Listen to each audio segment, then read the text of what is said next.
Retroid Pocket 4 Pro's trigger buttons are breaking.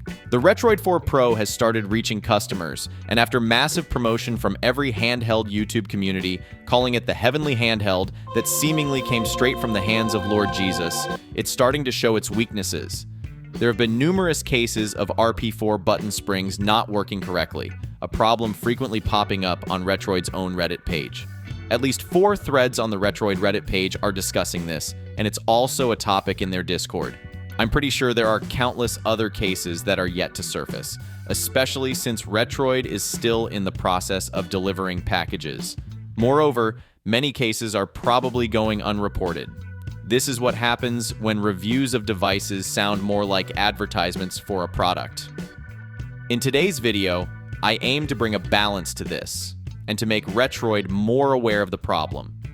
I'll explore these issues so that it's easier for people to get replacements and fixes faster, and to help Retroid recognize this problem on a broader scale. If you're someone facing this issue, I've made a detailed video on how to reach Retroid if your handheld is causing trouble. Check the description and let's begin. Retroid Pocket 4 Pro's trigger buttons are breaking.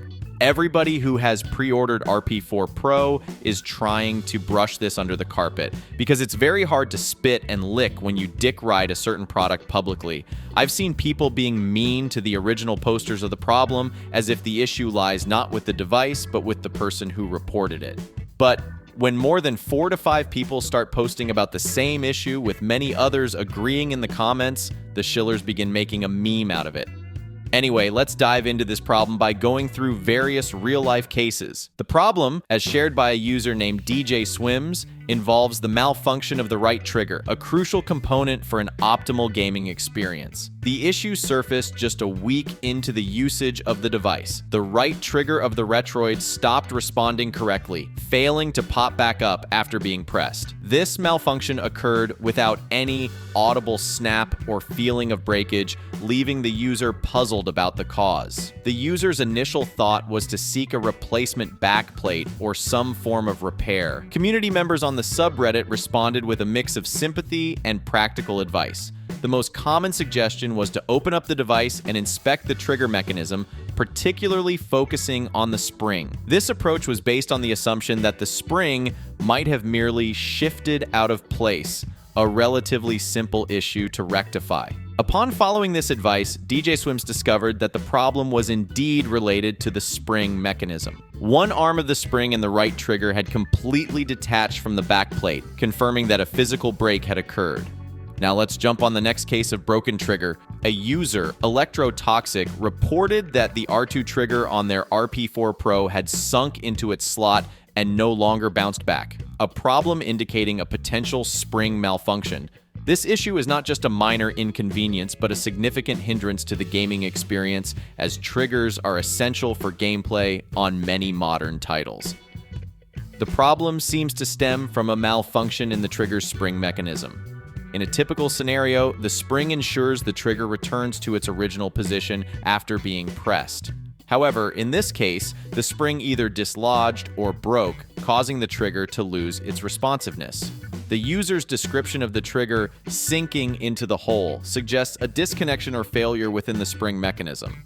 Community responses to this issue were varied but largely helpful. Some users suggested opening the device to inspect the spring, a common first step in troubleshooting such problems. This approach is based on the assumption that the issue might be as simple as a spring that has moved out of place or a minor misalignment that can be corrected manually. Another user pointed out that similar issues in other controllers often arise from a spring that has popped off or wasn't installed correctly. They suggested that if one is mechanically inclined, they could attempt to open the device and reposition the spring.